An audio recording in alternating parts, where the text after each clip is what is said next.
آدمی دنیا کے پیچھے، مگر دنیا کس کے پیچھے؟ بسم اللہ الرحمن الرحیم۔ وَمَا الْحَيَاةُ الدُّنْيَا إِلَّا مَتَاعُ الْغُرُورِ۔ دنیا کی زندگی تو دھوکے کے سامان کے سوا کچھ بھی نہیں۔ آل عمران 185۔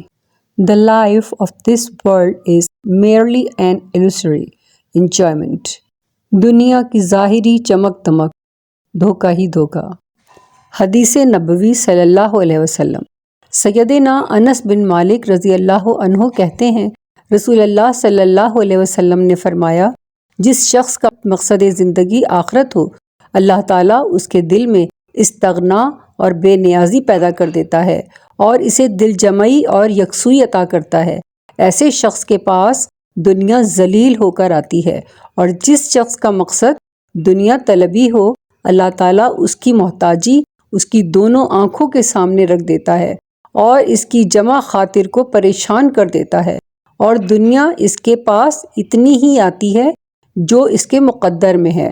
جامع ترمذی 2465۔ یہ کہا جا سکتا ہے، دنیا کی طلب محتاجی، زوال ہی زوال، آخرت کا خیال بے نیازی، کمال ہی کمال۔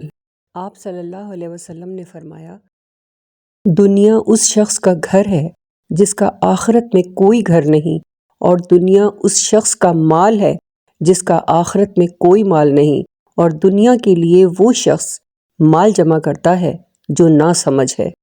مسند احمد 23888۔